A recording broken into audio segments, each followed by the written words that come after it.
Weekend వస్తే చాలు నాకు మా బావగారికి ఎక్కలేని కోరికలు అన్నీ వస్తుంటాయి.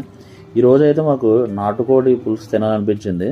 సో ఇంకా నేను మా బావగారు నాటుకోళ్ళు ఎక్కడెక్కడ మంచిగా ఉన్నాయని చెప్పి అలా తిరుగుతూ వచ్చాము. అలా తిరుగుతూ వస్తుంటే ఆఫీస్పేట పక్కనే ఉన్న జెన్పాక్ట్ ఆఫీస్ ఉంది కదా, ఆ జెన్పాక్ట్ ఆఫీస్ నుంచి మంజీరా పైప్ లైన్ రోడ్లో మాకు ఈ షాప్ కనిపించింది అనమాట. ఇక్కడ ఏదో నల్ల కోడి కనిపిస్తుంది, ఏంటా అని చెప్పి దగ్గరకు వచ్చి చూసాం.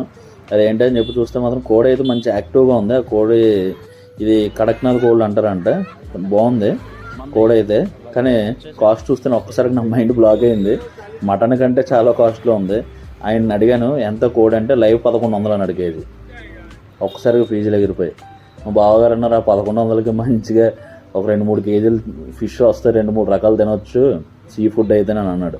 సర్లే ఇంకెందుకు ఎలాగో వచ్చాం కదా తిందాం అనుకుంటున్నాం కదా. వాటిల్లో ఒక నల్లకోడిని అయితే మేము తీసుకున్నాం. అది కూడా బాగానే ఉంది. సరే అని చెప్పి ఇది కేజీ చూస్తే మనకి 400 to 500 ఏమో చెప్పాడు, 430 రూపీస్ ఏమో చెప్పాడు. బాగానే ఉంది కోడి అయితే తీసుకున్నాం అనమాట. 400 కూడా కాదు, సారీ 600 ఏమో చెప్పినట్టు గుర్తు.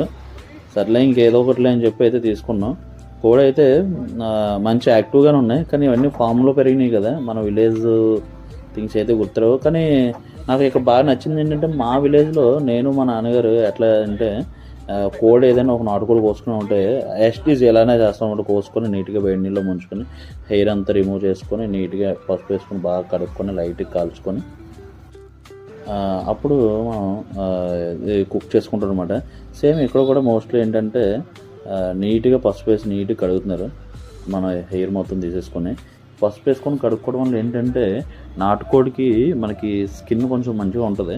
ఇది మనం స్కిన్లెస్ చేయం కదా, స్కిన్తోనే తినాలన్నమాట నాటుకోడి. ఎప్పుడు కూడా స్కిన్తో తింటే ఆ ఫీల్ వేరు ఉంటుంది. అసలు నాటుకోడిలో సహజంగా పెరిగిన కోళ్ళు అయితే చాలా బాగుంటాయి. ఇప్పుడు మా ఇంటి దగ్గర అయితే ఉన్నాయి. సో నేను మోస్ట్లీ ఇంటికి వెళ్ళినప్పుడు అవి ఏదో ఒకటి మనకు నచ్చిందాన్ని కోసుకుంటూ ఉంటుంటాం. మోస్ట్లీ పల్లెటూరులో ఇలానే చేస్తుంటారు.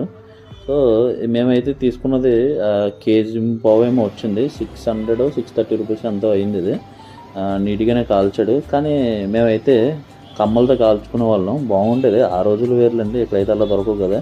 మరిన్ని ఎలాంటి వీడియోస్ కోసం మన ఛానల్ సబ్స్క్రైబ్ చేయండి. Thank you.